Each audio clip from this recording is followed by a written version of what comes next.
这场战争已经造成了冷战之后最大的伤亡。截至目前，单说俄罗斯就已经损失了13万人，仅1月份俄罗斯就损失了21700人，创造了单月最大牺牲人数。俄军惨痛的代价换来的仅仅向前推进了1500米，实际控制面积仅仅增加了600平方公里。但与去年3月份高峰期相比，乌克兰已经夺回了4.2万平方公里。俄罗斯这个惨痛的经历，正是从2月份那个凌晨开始的。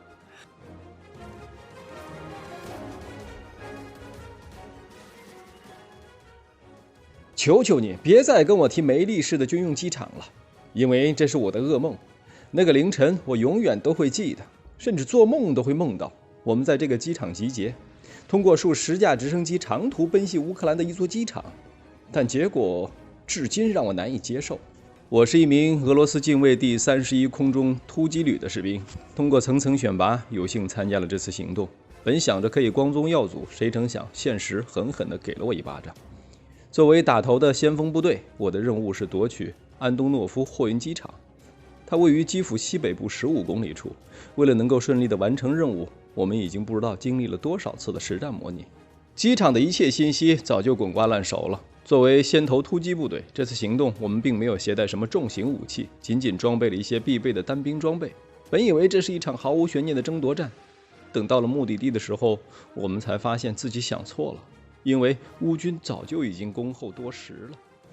没错，这是俄罗斯噩梦的开始。与许多人想象不同，俄乌战争的第一个转折点，其实就发生在战争打响的几个小时内。俄军出动了数十架载着精锐空降兵的直升机，在卡武二的掩护下，越过第聂伯河，奔向基辅近郊的安东诺夫机场。这是俄军的典型战术：空降兵占领机场，随后伊尔76运输大量伞兵降落，然后在机场建立桥头堡，中心开花。随后大量钢铁洪流从外部展开进攻。如果一切顺利的话，整个闪击战将在24小时内结束。然而事情并没有按照剧本走，俄军第一波机降非常顺利，按照计划控制了机场，但乌军早就准备在跑道上布置的卡车和外围炮击，成功阻止了伊尔76的降落。既然中心开花战术无法完成，那么俄军只能选择陆路进攻，兵分2路直取基辅。俄军还调动了200架直升机对安东诺夫机场再次发动进攻。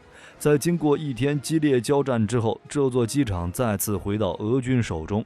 而这个时候，俄军西路主力还被堵在伊万科夫，直到开战第4天才成功通过。东路军那边更是没吃到好果子，开战1个星期了，依然被老老实实的堵在切尔尼戈夫。防守的正是乌克兰第1坦克旅，外加国民卫队的1个旅，兵精粮足。东路军连基辅的影子都没看到，更别说与西路军包围基辅了。为了达到包围基辅的目的，俄军还出动空降军夺取瓦西里基夫机场。俄罗斯夺取这里一箭双雕，一方面摧毁了基辅附近重要的空军基地，一方面作为支点，可以用空军对此处进行支援。最终结果就是2架伊尔76被击落，已经降落的空降军也损失惨重。瓦西里基夫机场的空降失败，也标志着基辅闪电战以失败告终，占领安东诺夫机场的俄军也只能撤退了。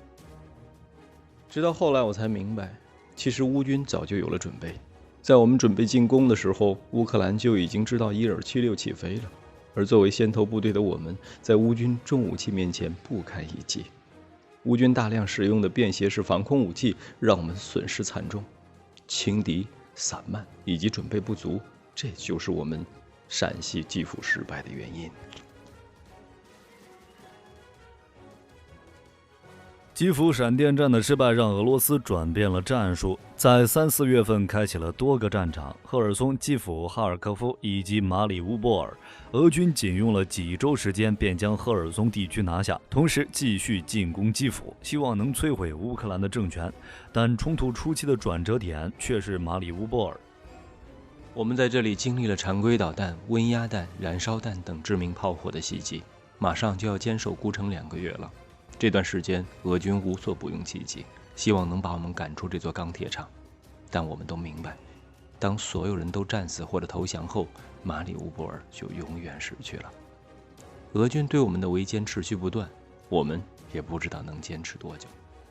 毫无疑问的是，马里乌波尔是海湾战争以来最大规模的一次围歼战。实际上，这个城市很重要，但俄军作战目标好像并不只是攻城略地，更想借此消灭乌克兰的有生力量。这个城市与其他地方不同，在3月份初就被包围了，没有赶上乌军全面动员，从后方输送动员兵前线。这些被包围的士兵都是实打实的具备丰富战斗经验的现役士兵。从当时乌军在各条战线上的情况来看，在冲突爆发前就属于现役士兵的是乌军当时最有战斗力的士兵。而后期动员入伍的动员兵越是后期实力越差，这时乌军总共也才10几万现役士兵，在这儿就被围了上万人。如果全部被歼灭了，对乌克兰可是非常大的打击。而且马里乌波尔处于顿涅茨克州的西南角，是顿涅茨克和克里米亚通道上的一颗钉子，既阻止了俄军从克里米亚对顿巴斯的支援，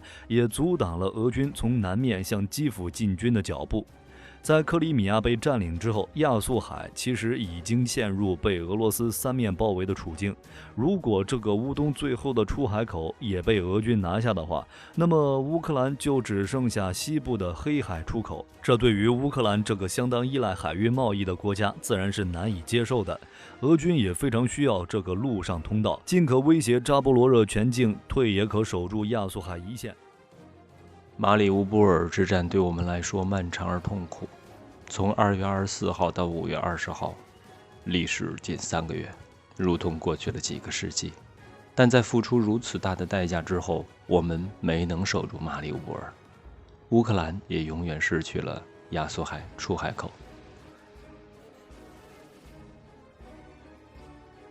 其实，在俄罗斯入侵之后，我们不知道自己的国家会变成什么样。毕竟对面可是北极的毛熊，跟自己曾经是一家，战斗力很强的。因为200多俄罗斯球迷就能撂到2000多的英国球迷，所以一开始我们也没有底，不知道怎么去打赢这场卫国战争。但庆幸的是，西方的朋友们给我们提供了武器，虽说没什么主战坦克、直升机什么的，但送来的都是用于非对称作战的单兵装备，性价比极高。这玩意儿最大的特点就是价格便宜。我们已经用手里的装备换来了好几辆俄军坦克和好几架直升机。就比如说前段时间，我的队友就用手中的毒刺一发将俄军苏三打了下来。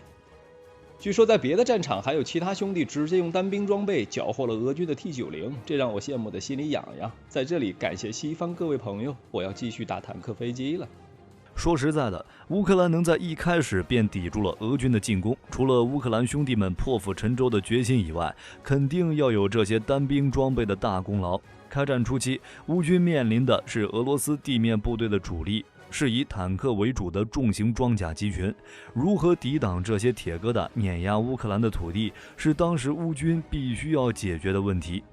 论武器装备数量，乌克兰肯定不如俄罗斯，装备质量上同样也不如，所以乌军就需要其他类型的装备抵御俄军。在这一点上，乌军选择了西方的单兵装备武器，例如标枪、NLAW 以及毒刺等。这类装备最大特点就是便宜好用，吸根烟的功夫就能学会武器的操作。尤其是在乌东地区，平原较多，作战前线的士兵如果携带这类的单兵装备，无论是战场的浅壕还是其他混凝土工事，都能形成较为理想的射击条件。而且苏俄制坦克的防护能力也比较弱，大量的单兵装备就能对俄军装甲机群造成一定的伤害与牵制。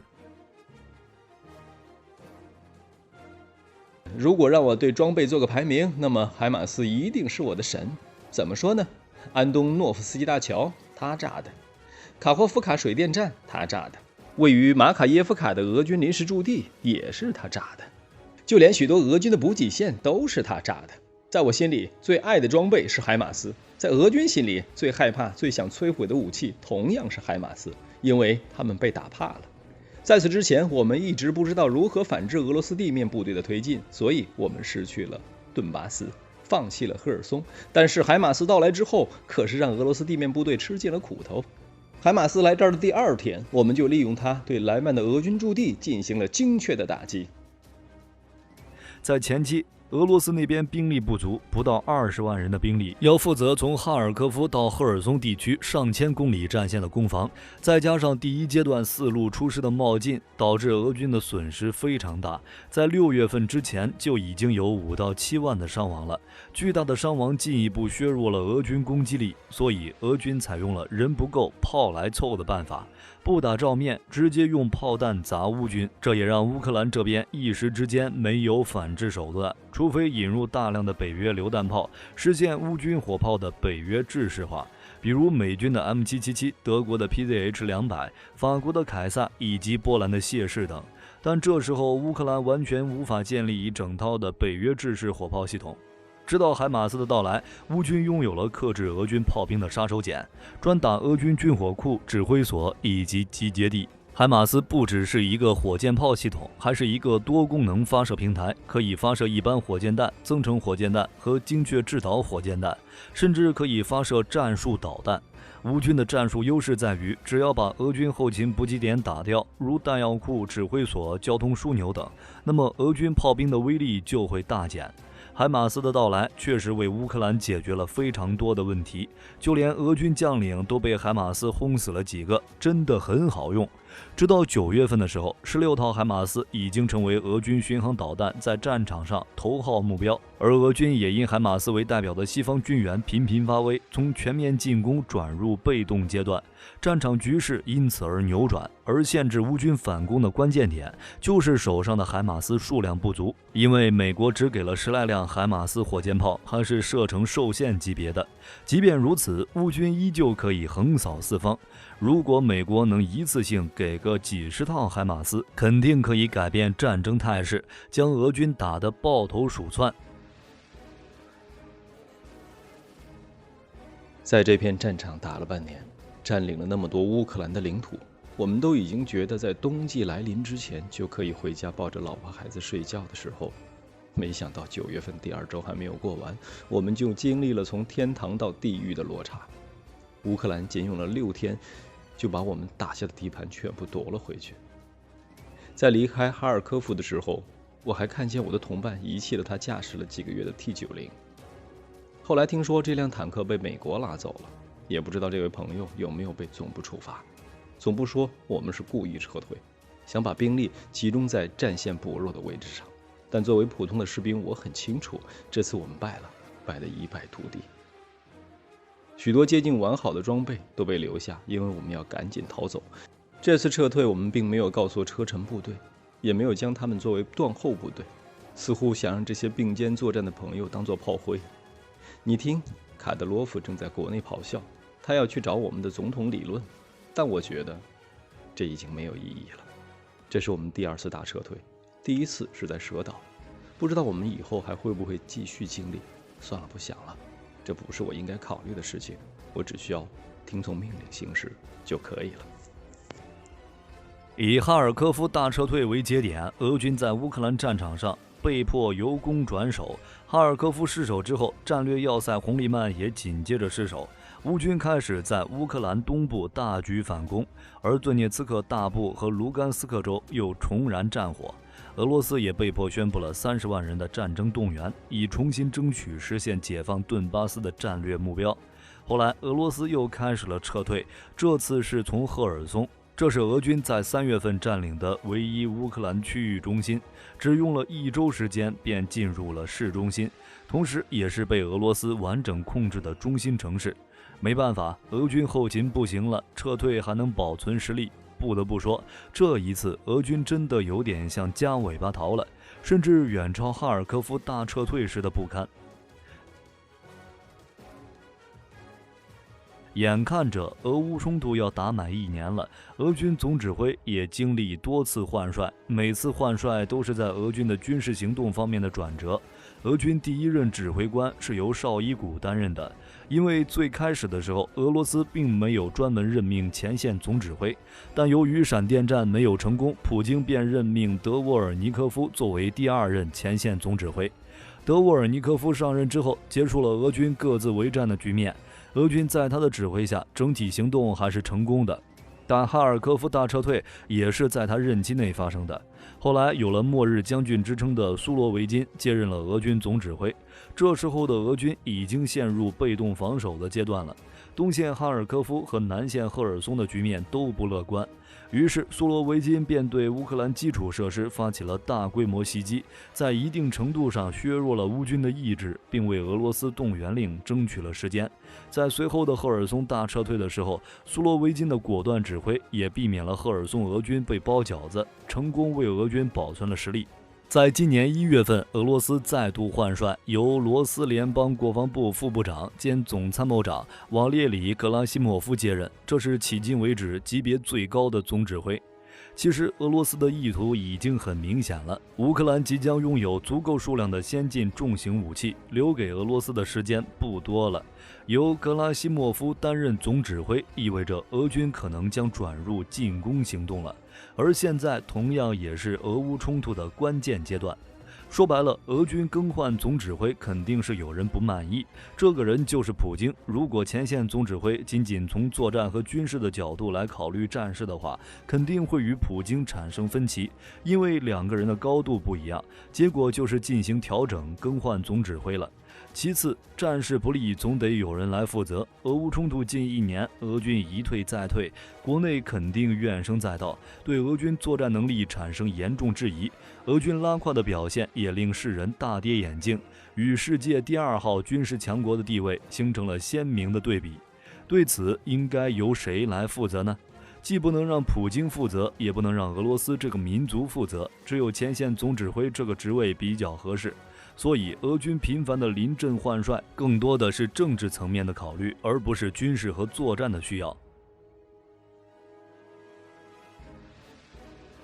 这场战争终于到决战阶段了，家大业大的西方国家也终于开始在军援上发力了。曾经不舍得给的主战坦克也已经放开了限制，这一点符合火力军的猜测。从西方决定援助重型装甲车开始，便一直在测试俄罗斯不断后退的红线，而俄罗斯也在持续用导弹打击乌克兰。很明显，俄军大规模导弹袭击就是来报复的。在克里米亚大桥爆炸、哈尔科夫崩塌以及泽连斯基访美等重大事件中，俄罗斯除了嘴硬以外，唯一手段就是轰炸乌克兰。而这一次发动大规模轰炸，直接原因就是北约建立了对乌援助的坦克联盟，领头的正是美国与德国。德国同意援助豹2 A6，并表示3月份就先送过去几辆。美国同意提供 M1，也表示尽快送达。这就意味着，在下一次大规模冲突中，这几款世界最先进的主战坦克将齐聚战场，看看谁是真老虎，谁又是纸老虎。对俄罗斯来说，豹2和 M1的到来影响力远超海马斯火箭炮。在实战效果方面，海马斯还是偏向于防御性质的远程火箭炮，乌军主要用来打击俄罗斯的后勤供应体系，通过削弱俄军后勤，降低俄军攻击能力，为乌军反击创造有利条件。但在正面战场，乌克兰主要依靠波兰援助的232辆 T72 主战坦克和轻型步兵。乌军过去的胜利没有一个建立在有效的战役突破上。随着俄军的持续动员，兵源和后勤困境不断好转，乌军缺乏锋利矛头的困境也将越来越突出，无法在战场上对俄军形成重大歼灭战。如果再不铸造出能撕开俄军防线的矛头，一旦俄军的压路机成型，就能通过笨拙而致命的打法，耗尽乌克兰的战争能力与意志。所以在这个前提下，西方国家选择提供各种先进主战坦克，这正是乌克兰铸就矛坚的关键。按照目前俄军动向以及未来数月可能达到的兵力水平来推断，乌军战役突破力量并不需要很庞大，但必须足够硬。但现在不同了，西方先进主战坦克来了，将极大解决乌军装甲攻击力不足的问题。全部加起来的话，乌克兰将从北约各国收到豹2主战坦克137辆，这足以制造重型坦克旅。粗略估计，到今年夏天为止，乌克兰将获得共计近1000辆主战坦克，再加上乌克兰已经收缴的上千辆步兵装甲坦克，乌军的步坦协同战术将大幅提高。目前这战场环境已经不需要多说了，因为这已经是到了最关键的时刻。经过近1年的战斗，处于焦灼的俄乌冲突已经发生了新的变化。这也是为什么俄罗斯会选择在这时候换帅的原因。一方面，顿巴斯战局向着俄罗斯利好的方向发展，而调整的时机正是在瓦格纳集团攻占索列达尔、巴赫穆特即将成功占领之际。巴赫穆特是顿巴斯地区最重要的战略要地之一，美国一直都认为能够成功守住这里是顿巴斯战役成败的关键，而西方的援助规模和级别也到了空前的地步，主战坦克、重型装甲车以及各类先进炮弹，西方国家正在为乌克兰准备底牌，这也意味着俄罗斯与西方的对抗将达到前所未有的程度，明眼人都能看得出来，普京是打算奋力一搏了。因为这场战争已经太久了，俄罗斯国内的强硬派对此非常不满，整个俄罗斯也耗费了太多的资源。更换总指挥的真正意义，就是对整个作战指挥体系进行重新部署。总参谋长亲自上阵，能够协调更多的资源，让各军种之间实现有效的配合，彻底解决各自为战的问题。总指挥是总参谋长，副总指挥是苏洛维金，曾是空天军总司令。另外一个副总指挥是俄罗斯陆军总司令萨留科夫。这已经是俄罗斯军事指挥层的最强组合了。无论是不是最终决战，这都将是普京的全力以赴。根据俄罗斯公开的春季作战计划中，俄军将在3月份向顿巴斯方向增加30万兵力，同时从西部和东部2个军区中抽调6个坦克师，并与刚组建的6个坦克师前往俄乌边界。目前该部队已经就位，并随时整装待发。这就意味着顿巴斯的总兵力将达到50万，同时停在边境数十个坦克部队也配备了数千辆主战坦克和3000多枚高精度导弹。俄乌边境地带的硝烟味前所未有的重，在这一形势下，乌军不仅要继续在巴赫穆特抵抗俄军，还需要展开新的计划，招募更多具有军事经验的军官，将他们送上前线。如果西方国家援助的武器装备到位之后，会不会改变整个俄乌战场的局势呢？这是所有人都在关注的一个焦点。如今西方装备援助大解禁，能拿到先进主战坦克的乌军，未来一段时间有可能继续拿到西方先进战机。毕竟现在的美国已经在训练乌克兰飞行员了，这将有可能扭转战场上的局势。当然，战场上的决定性因素还是人，是那些有丰富经验的指挥官以及战场上磨练过的士兵，这些才是决定胜负的最关键因素。以上就是火力军根据俄乌开战1周年所做出的一个总结性的分析，如有不足之处，欢迎评论区指出。终于，这场战争将要画上句号了。战争的走向谁也无法准确猜中，就像当初俄罗斯莫名其妙的在哈尔科夫败了一样。战场瞬息万变，让我们等待结局的到来。好了，本期内容就到这里了，有什么想说的可以在评论区留言。我是火力军，咱们下期再见。